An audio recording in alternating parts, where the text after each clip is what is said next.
Na aula anterior, nós falamos sobre como as sociedades elas se sedentarizam, como ocorrem os primeiros agrupamentos, né? Qual é o benefício dessa sedentarização, qual é o benefício, por exemplo, do homem plantar e também tomar conta dos pastos, né? Domesticar os animais. E a gente vai ter uma sociedade de pastores que vão cuidar dos animais. E esse aumento na produção, tanto da agricultura quanto desses animais domesticados, eles vão ser bem interessantes para o desenvolvimento da sociedade, porque a sociedade ela vai passar a comer melhor, ela vai passar a ter o seu alimento cada vez de maior qualidade. Isso vai fazer com que a sociedade também cresça mais, né? Ela se nutra mais, ela consiga ser uma sociedade mais forte, tá? E aí eu fiquei de dar continuidade para vocês, né, para falar como a partir dessa sedentarização vai haver a organização social, né? Vai surgir uma dinâmica social. Que dinâmica social é essa, né? É a organização desses grupos, a divisão das tarefas. Nós vamos perceber que vai ser uma realidade nessas sociedades, nesses primeiros agrupamentos. Então, esses primeiros agrupamentos, eles vão contar com a divisão do trabalho, né? Homens vão ser responsáveis por caçar, por tomar conta fazer a segurança, né, do grupo, e mulheres vão ser responsáveis por produzir os alimentos, né, plantar, por fazer a comida e o cuidado com as crianças, pela criação das crianças. As crianças e os idosos, né, eles não vão ter, nesse momento, uma obrigação ligada ao trabalho, tá certo? Então, é assim que ocorre essa divisão do trabalho. Ela é feita por sexo e por idade.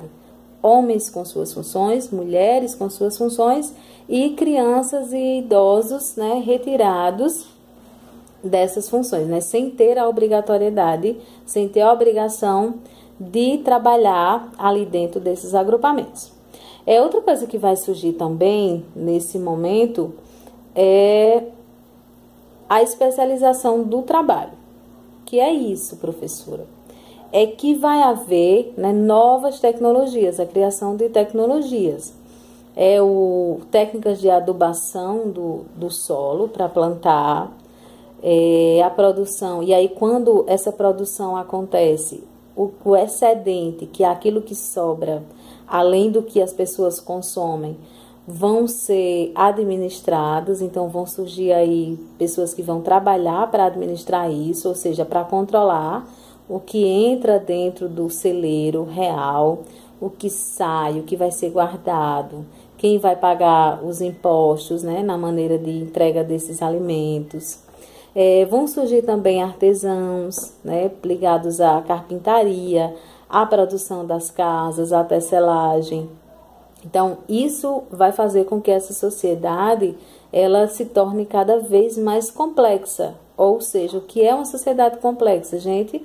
É uma sociedade que tem os papéis sociais bem delimitados, tá? Então, por exemplo, a mulher faz isso, o homem faz isso, o especialista vai fazer isso, o administrador vai tomar conta daqueles alimentos. Agora a gente tem carpinteiro, agora a gente vai ter pessoas que vão fazer o artesanato, tem as pessoas que vão trabalhar para construir, porque elas sabem fazer aquilo melhor que outras pessoas, tá certo? Além disso, nesses primeiros agrupamentos, né, só um instantinho aqui, nós vamos ver também a centralização do poder. O que é centralização do poder? É que, já que esse trabalho, né, já que teve essa especialização do trabalho, e tiveram essas várias pessoas, né, surgiu aí nessa sociedade as pessoas que são responsáveis por cada coisa, isso vai fazer com que essa sociedade ela se torne cada vez mais cheias de detalhes, e isso, né, esses detalhes que vão existir nessa sociedade cheia de especialistas, vai exigir um líder, tá? Então, essa liderança é a centralização do poder, o que nós chamamos de centralização do poder, ou seja, vai surgir um chefe, né, que depois vai se tornar um rei, tá? Então, primeiro, a princípio, no iniciozinho desses agrupamentos,